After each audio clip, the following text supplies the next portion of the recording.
Liverpool are out of the Premier League title race after a spineless, toothless performance at Goodison Park.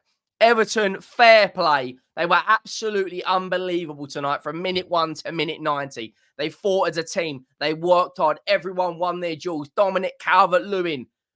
What a performance from that man. Arsenal and Manchester City will be licking their lips for the remainder of the title race. But in my opinion, Liverpool are out. If you're enjoying this content, make sure you go down, drop a like on the video. We are so close to 4K subscribers. It is absolutely insane. So get down and hit that subscribe button. Everton 2, Liverpool 0. And there's no excuses tonight. There's absolutely zero excuses tonight. Liverpool brought back the big guns. Núñez was back in the 11. Salah was back in the 11. A very strong midfield of Szoboszlai, McAllister, and Curtis Jones. The back four, probably the best back four Liverpool have got. But man, boy, oh boy, oh boy. That Liverpool defence needs major plastic surgery. Katie Price settings. It needs so much surgery. They are leaking goals like you would never believe. You've only got to look at their last 5 or 6 games without a clean sheet. But tonight was about looking for the experience, looking for the big game players. Your Salahs, your Van Dijks, your Trent Alexander-Arnolds. All three were poor, in my opinion. Everton fighting for their lives, fighting a relegation battle. Not one, but 2 different point deductions this season. A Merseyside derby, a big, big night for both sets of fans for different reasons, of course. But Liverpool tonight, absolutely toothless. And I've been saying this for weeks. I've been saying this for absolute weeks. They missed chance after chance after chance. 77% possession, 23 shots, only 7 on target. And 4 of those 7, in my opinion, were just complete and utter mishits or strikes from outside the box. We've got to look at 3 individuals tonight. For me, look, we'll start with Darwin Núñez. This guy, you are not going to win a Premier League title with Darwin Núñez as your striker. I don't see a difference between Richarlison and Darwin Núñez. Darwin Núñez was what, a 60, 70, 80 million euro or pounds, whatever conversion you want to do, striker. The guy's first touch is poor. He's always offside. He's not clinical. Yes, he's got the work ethic. Yes, he runs like a dog and he's passionate and he's aggressive and he's a lot of things you want. But you're not going to win a Premier League if he is your number 9. I'm sorry. He's not good enough to lead the number 9 in a title-winning side. You look at Manchester City, Haaland, Alvarez, right? You look at Arsenal, Havertz, Jesus, both better than this guy. Like, for me, not at the level. Mohamed Salah tonight, the Mr. Liverpool when it comes to the crunch times, the guy that bows Liverpool out time and time again. Tonight, wasteful, heavy touches, poor finishing, poor decision-making in the final third. But let's talk about Everton. They were absolutely brilliant. Set pieces, they're one of the most dangerous sides in the Premier League. They are brilliant. Tarkowski, fantastic in the air, as well as Dominic Calvert-Lewin. And he absolutely bullied Konate and Van Dijk. I believe Konate had to come off around the 70th minute. He was absolutely bullying both of them from minute 1 to minute 90. In the air, hold-up play, winning free kicks. It was a master in terms of working hard in the number 9 role and doing your job. Loads of great performances tonight. Dwight McNeil was very good. Braithwaite. We'll start with the first goal. You know, Liverpool, once again, absolutely piss poor defending. This is supposed to be a team that are battling to win a league title, and they are so bad defensively. You know, Braithwaite's initial header is skewed away, but Everton's ball somehow kept alive. I believe it was Godfrey had a shot. Alisson saves. Then it goes back to Braithwaite, who strikes it. Alisson fumbles it onto the post, and then it goes over the line. And it was nothing more than Everton deserved. They could have been 2-0 up in the first 10 minutes. Liverpool did kind of respond. Trent Alexander-Arnold played a fantastic ball over the top to Salah, who then played it across the box, and Everton cleared. I think it was Braithwaite actually for that as well. I was very, very impressed with the likes of Dwight McNeil, who come back to really kind of help out on his defensive game, as well as Harrison. I thought they were kind of acted like two wing backs today, as well as the back four of Milenko, Braithwaite, Tarkowski, and Godfrey. I thought both wingers or left, right side midfielders, whatever you want to call them, I thought they did really, really well on the defensive side. And I'm thinking, right, you go in 1-0 at half time. I'm thinking, right, Liverpool have got to change something. They've got to do something to change the final third. Dominic Calvert-Lewin had Konate on toast. He was beating him in the air. He was stronger. He was more physical. It was running down the channels. It was like an old-fashioned Premier League game in the first half. I think Gary Neville mentioned it. The ball was being played into the channels. Everton were working extremely hard, winning corners, winning free kicks, just fighting for the badge. It's a Merseyside derby, and only one team turn up tonight, and that is Everton, and they thoroughly deserved that win. Going at halftime 1-0, I'm thinking Liverpool, make a change. Maybe bring on Harvey Elliott, who should have come on at halftime. Maybe bring on Endo to try and give some more support to that midfield, because they were just getting...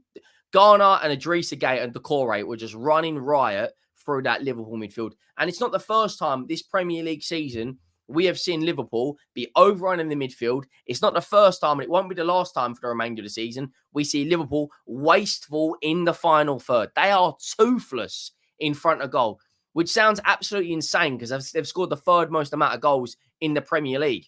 But they are so wasteful, it's unreal. They need to go and buy an out-and-out number 9 who can hold the ball up, who can contribute not only goals and assists, can play it out wide. Darwin Núñez, for me, is a bit of a passion merchant, and I don't really see the hype that other people see. Liverpool then go 2-0 down. Dominic Calvert-Lewin, another strong set piece. Horrendous defending from Liverpool. Godfrey blocks Van Dijk. Dominic Calvert-Lewin, free at the back post, makes it 2-0, gets his goal, and it was well and truly deserved. Well and truly deserved. Dominic Calvert-Lewin makes it 2-0. Fantastic performance from Everton to number 9. Bullied both the centre-backs in the air. And Liverpool at that point, 2-0 down in the 58 minutes. And that's where champions rise and champions don't. We saw Manchester City 2-0 down at the Etihad against Aston Villa. 15 minutes to go. They managed to pull 3 goals out of the bag. Liverpool don't have it. They don't have the leadership on the pitch. They don't have the character. They don't have the firepower. You know, and in this summer, if big players leave, you know, like Mohamed Salah, they've got some goals to replace there from him. Yes, he was poor tonight, but he's been a fantastic servant for Liverpool over the years. They go 2-0 down. The game finishes 2-0.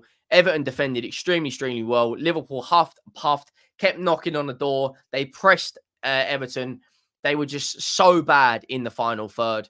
And of course, Arsenal won yesterday in a fantastic win over Chelsea 5-0, which basically puts it into a 2-horse race. Manchester City away to Brighton tomorrow night, which is a massive game now. If Brighton can get a draw or beat Manchester City, which doesn't sound, it sounds insane right now, but stranger things have happened. If they beat Manchester City tomorrow, then in my opinion, the title race is done. You look at Arsenal right now, yes, they've got the games in hand over Manchester City, but I've always been a big believer of points on the board are better than games in hand. This is the Premier League table right now.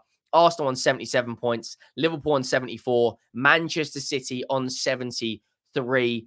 Look at Liverpool's inconsistency. 2 losses and a draw in their last 5. Manchester City, 3 wins on the bounce, 2 draws. But Arsenal are the ones that are playing the best football right now, collectively look the best as a unit and as a team, you know. And they've look at the difference in defence.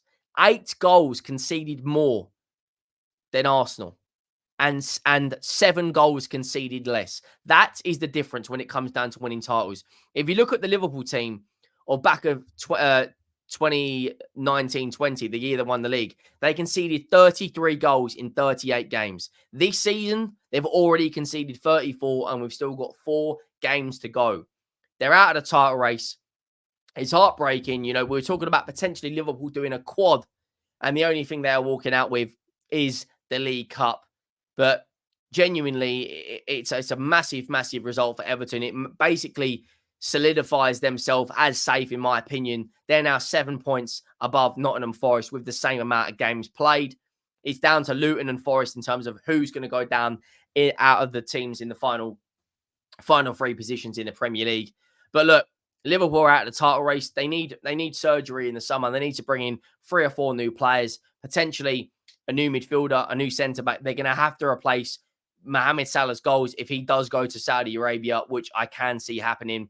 Not only that, Diaz, I think he will leave as well. But some of the signings they've made have not worked out. Gakpo, for me, has been poor for majority of the season. His best position for me is on the left, but Klopp keeps putting him on the right, playing him false nine. Gravenberch has not been a great signing for me. You know, they've made some good signings with the likes of McAllister. I think he's done well. I think Endo surprised a lot of people. But for Liverpool, it's about getting into the summer, going again, bringing in the new manager. Whether that's going to be Arne Slot, who knows? Only time will tell. I think it will be Slot. But overall, it's been a disappointing season for Liverpool. They went out of the FA Cup to Manchester United, and that's kind of derailed their season. They were poor home and away against Atalanta in the Europa League. And they have just, in my opinion, lost this title race at your rival's ground, at Goodison Park. You know, if Tottenham get a result against Arsenal on Sunday, which is going to be a very, very, very tough game, this title race gets blown wide open. You know, I was nervous about playing Liverpool, which Tottenham have got to do in a couple of weeks' time. But right now, I'm looking at it. I don't fear this Liverpool side. They lack character. They lack leaders. They lack mentality. You know, it was only a few months ago I was saying that Liverpool genuinely could do the quad. But when the goings got tough, a lot of these Liverpool players just have crumbled. And right now, Liverpool are out of the Premier League title race. What's next for them? Who knows? Get Arne Slot in, rebuild, let go of some big legends like potentially Salah and maybe even Van Dijk and go again. I'll see you all in the next one. Thank you all for watching. I am out.